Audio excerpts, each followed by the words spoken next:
March 22, 1944, on a moonless night along the jagged Ligurian coast of northern Italy, just west of the tiny village of Stasi di Fremura, at sea level and wavering surf, 15 young American soldiers slipped ashore from 2 PT boats.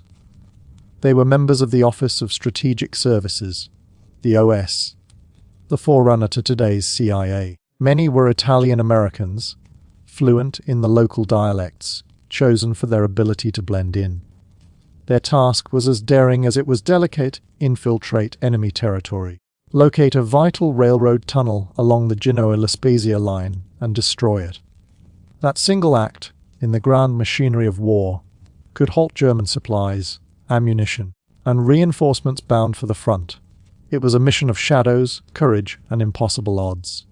By the spring of 1944, the Italian campaign had ground into a brutal stalemate. Allied forces had fought their way up from Salerno and Anzio, but the German army held firm along a fortified barrier known as the Gothic Line. Every ton of ammunition, every trainload of fuel that reached those defensive positions prolonged the war. Intelligence suggested that if the tunnel at Fremura were destroyed, supply trains would be delayed for up to 10 days. A window that could allow Allied troops to push north, perhaps even end the fighting in Italy months earlier. The stakes were immense, and every man on that mission knew it. Under the cover of darkness, they paddled toward shore, but the sea was rough, and their navigation instruments unreliable. They landed nearly a mile off course, among cliffs far steeper than expected. Stranded without radio contact, they hid through the cold night, waiting for a chance to correct their path. At dawn, local villagers spotted their boats, and within hours German patrols closed in. Captured before they could even reach the tunnel, the men were interrogated and, despite wearing American uniforms, executed on March 26 under Hitler's infamous commando order. Their leader, Lieutenant Vincent Russo, was just 23. The mission, known later as Operation Ginny II, failed to change the course of the war, but its legacy runs deeper than its outcome. These 15 men, sons of immigrants, mechanics, carpenters, students, believed that one bold strike could shorten the suffering of millions. Their sacrifice led to the post-war trial of General Anton Dostler, whose conviction set a legal precedent for rejecting the just following orders defense. Today, when we speak of the bravery that ended World War II, we must remember not only the great battles, but also the quiet courage of those who fought in silence, whose actions in the dark helped illuminate the path to freedom. By early 1944, the Allied advance through Italy was grinding against the immovable force of German defences. The landings at Salerno and Anzio had opened the path north, but every mile gained came at staggering cost. The Germans, commanded by Field Marshal Albert Kesselring, had transformed Italy's rugged mountains into fortresses, each ridge and valley fortified with bunkers, mines, and artillery. Every bridge and tunnel became a lifeline for the enemy's survival. Among these, the railroad link between Genoa and La Spezia on the Ligurian coast was one of the most vital. Through this narrow coastal artery flowed the blood of the German war effort. Fuel, ammunition, and reinforcements bound for the Gothic Line farther north. Allied planners knew that cutting this line, even for a few days, could tip the balance. According to OSS records, destroying the tunnel near the small fishing village of Fremura would halt train movements for at least a week, perhaps 10 days, enough time for Allied bombers to strike stranded supply trains and for ground forces to press their advantage. In a war measured by inches and hours, a single act of sabotage could mean the difference between progress and stagnation. The men chosen for this mission were part of the Office of Strategic Services, the shadow arm of the American war effort.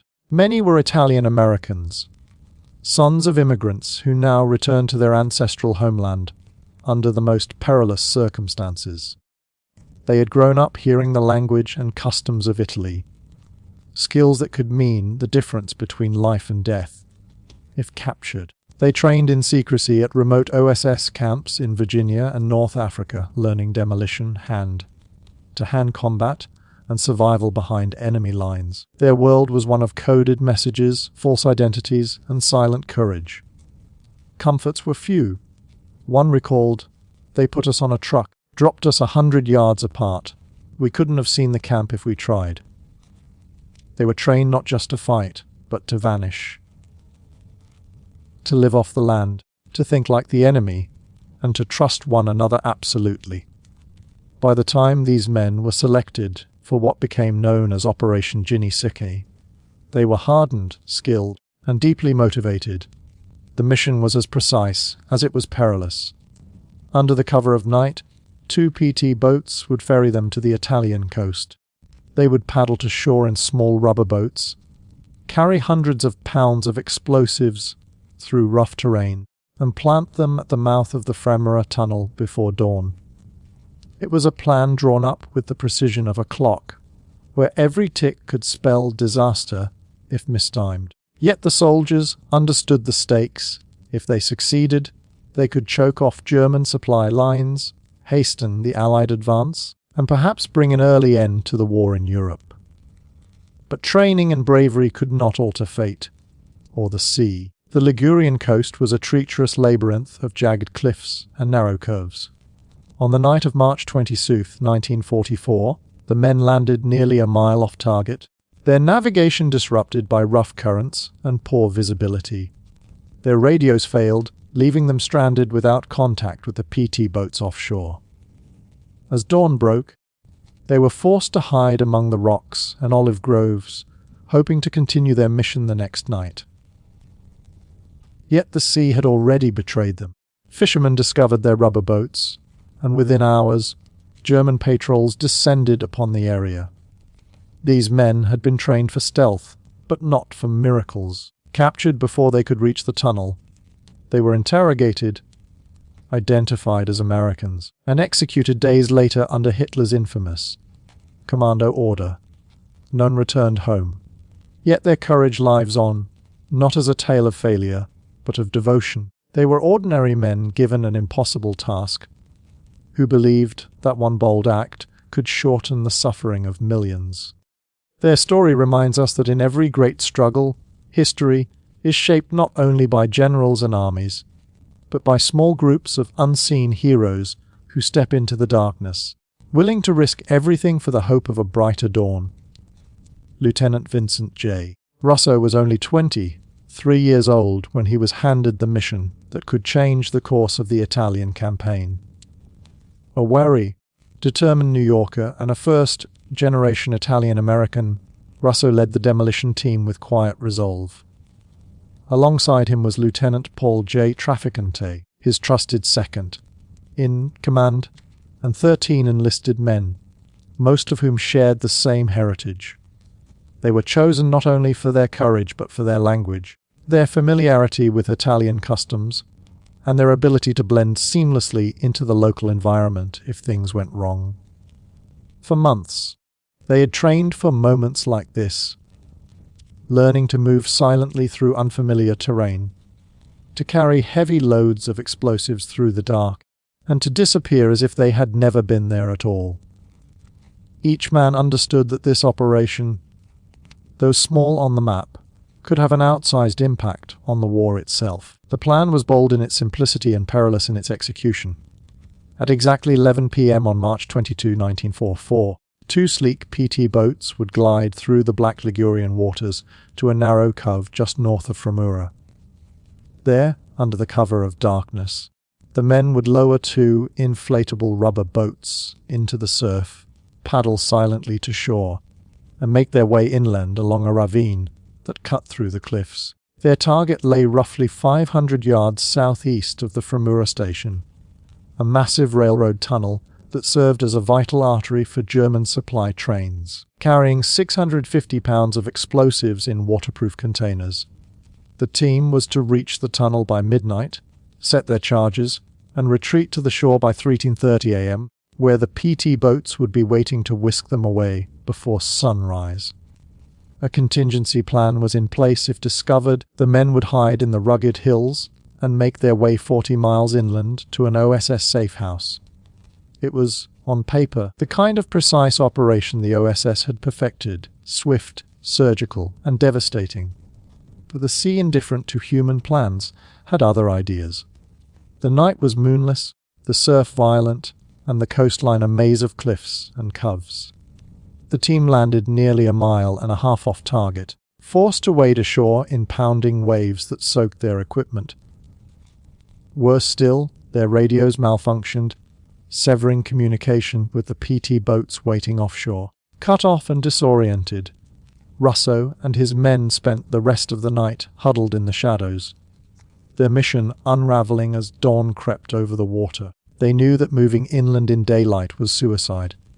For hours they waited, hoping for rescue or darkness to return. But fate was moving faster. Local fishermen discovered the abandoned rubber boats, and within hours German patrols were scouring the coastline. By March 24, all 15 men had been captured. What followed was brutal and swift.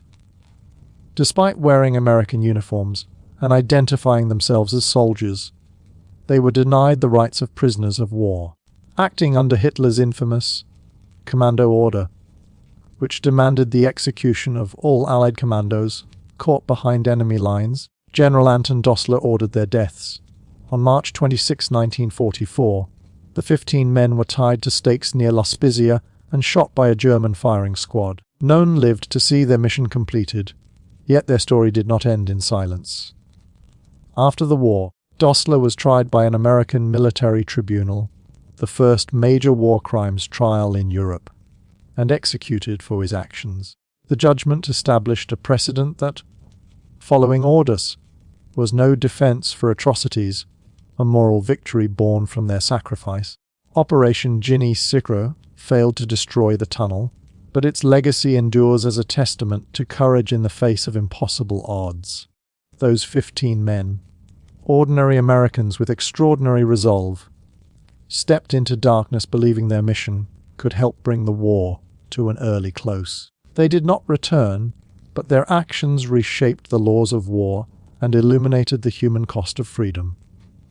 Their names, once classified in secret files, now stand as a reminder that history's greatest moments of bravery often unfold not under bright banners or parades, but in silence, on cold beaches, in the dead of night, where courage means stepping forward when success is uncertain and hope is all that remains. Had the tunnel at Fremura been destroyed within that narrow window of opportunity, the consequences might have rippled across the entire Italian front.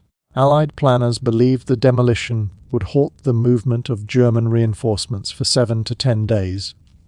A brief delay, perhaps, but in a war fought inch by inch and hour by hour, such a pause could have saved hundreds of lives. Each day that supply trains were stopped meant fewer bullets reaching German soldiers, fewer tanks fueled, fewer reinforcements filling the trenches of the Gothic line to the north.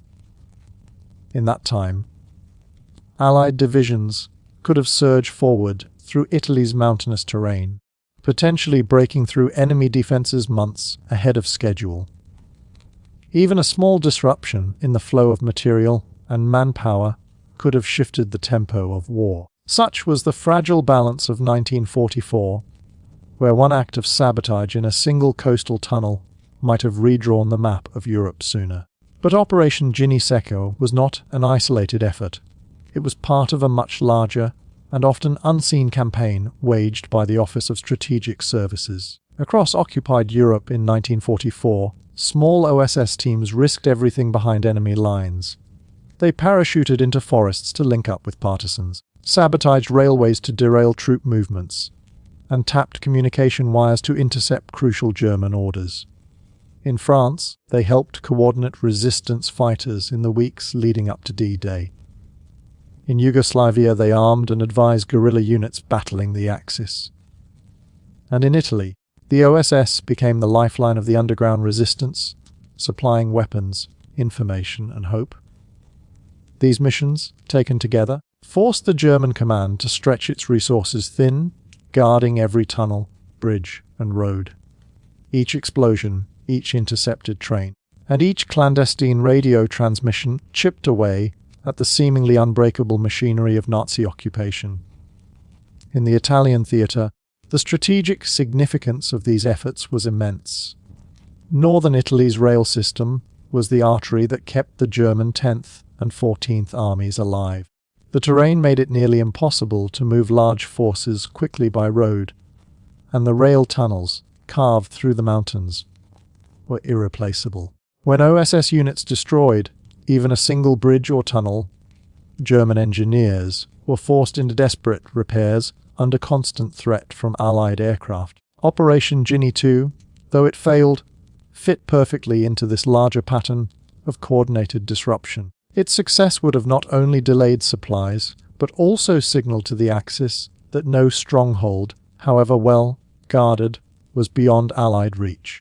The very existence of such missions bred fear and uncertainty within German ranks, forcing them to divert men and material from the front to guard their own supply lines. Yet beyond strategy and logistics lies the human truth of this story, the one that truly makes it matter. The 15 men who landed on that rocky Ligurian coast were barely more than boys, most in their early 20s. They had names, faces, families, and dreams. Take one. Technical Corporal Rosario Squattrito, a 22-year-old from Staten Island, the son of Sicilian immigrants. Before the war, he was a tool and die maker, a man who built things with his hands. When his country called, he traded his socket wrenches for a demolition kit and a compass. He was fluent in Italian, eager to serve, and believed deeply that this mission, small as it seemed, could help end the war and bring soldiers home sooner. His story, like those of his comrades, reminds us that history is made not only by generals and grand strategies, but by the courage of ordinary individuals, willing to risk everything for something larger than themselves. What gives Operation Ginny II its lasting power is not the explosion that never happened, but the spirit that inspired it. The mission embodies the quiet heroism that often goes unseen in the great machinery of war. The willingness to step into darkness with no guarantee of success, armed only with conviction and hope. Those 15 men failed to destroy a tunnel, but in their sacrifice, they exposed the brutality of Hitler's regime, set a precedent for justice through the post-war trials, and left behind a legacy that continues to remind us of the cost of freedom. Their courage echoes across time, a testament to the truth that even the smallest acts of valor can shape the moral foundation upon which history stands. The night of March 23, 1944, the Ligurian coast trembles as the Fremura tunnel collapses in a thunderous explosion. Inside, hundreds of feet of rail buckle and fall in on themselves, sealing the mountain passage shut. Trains carrying German ammunition, fuel, and reinforcements grind to a halt across northern Italy, trapped in a web of wrecked tracks and bombed-out bridges. Within hours, Allied reconnaissance planes spot the chaos from above, lines of stalled trains stretching for miles. Bomber crews move in, striking the immobile targets one by one. For a week, nothing moves north. German divisions waiting for supplies are forced to delay their operations. Field commanders scramble to find alternative routes through treacherous mountain roads, losing time, losing men, losing momentum. And perhaps, in that slender gap of 7 or 10 days, the Gothic line, the final defensive wall in Italy, begins to crumble earlier than history records. It is a vision that belongs to the realm of possibility, but in war, such possibilities can reshape nations. The truth is, we can never know what might have been. Yet, that uncertainty only deepens the significance of the Ginny mission. Though it failed in its objective, it revealed something extraordinary about the ingenuity and courage of the men of the Office of Strategic Services. Their operation was not a reckless gamble, it was a carefully designed act of precision warfare, one that reflected the evolving art of intelligence and sabotage. The OSS understood that victory in the modern world depended not only on armies and tanks, but on the ability to disrupt the invisible threads that held an enemy's war machine together. Its communication, its transport, its infrastructure. In that sense, the men who went ashore near Fremura were pioneers. Their use of local heritage, Italian Americans who could speak the language and navigate the terrain, proved invaluable in later missions. Their sea-based insertion, their covert demolition techniques, even their contingency plans, all became models for future operations that would succeed where theirs had faltered. As the war moved toward its end, the lessons from Ginny II echoed across Europe. The Germans, shaken by the sheer audacity of Allied sabotage efforts, were forced to divert more troops away from the front lines to guard bridges, tunnels, and depots. Every soldier pulled from the battlefield to defend a railway was one less man facing the Allied advance. The OSS, and later the newly formed CIA, would refine these methods into a science, blending local resistance movements with strategic sabotage to weaken enemies from within. In that way, the mission at Fremura, though doomed in its moment, contributed quietly but powerfully to a broader transformation in how modern warfare was fought. Yet beyond tactics and outcomes lies a truth far more human and far more enduring. Those 15 young men stepped onto those PT boats knowing full well the odds were against them. They had seen the maps, studied the coastlines, and understood that the mission could end in capture or death. And still they went. They did so not for glory, nor out of blind obedience, but out of a conviction that even one act of destruction, one collapsed tunnel, might save thousands of lives down the line. It is a kind of courage that transcends strategy or patriotism. It is the courage of selflessness. They embodied the belief that duty is not measured by success, but by willingness, the readiness to risk everything for a cause greater than oneself. Their sacrifice did not alter the course of the war in the way they hoped, but it shaped something just as vital, the moral foundation upon which victory was built. The courage of the Ginny team stands as a reminder that heroism is not defined by the outcome of a mission, but by the heart behind it. They left behind no ruined tunnel, no physical monument, but they left a legacy written in the principles that guide those who serve in silence today. When we imagine that collapsing tunnel, we are not merely picturing an explosion, we are witnessing a symbol of human resolve. The belief that a small group of determined individuals, standing in the darkness, can still light the way forward for generations to come. The story of March 26, 1944 is not simply one of failure, it is one of potential, of daring, and of human conviction in the face of insurmountable odds. It is a story that stands at the crossroads of geography and courage, where towering cliffs and storm-tossed waters became the stage for an act of extraordinary bravery. Those 15 young Americans, rowing silently through the cold Ligurian surf, were not just soldiers. They were symbols of a larger idea, that a handful of determined individuals can strike at the very heart of tyranny.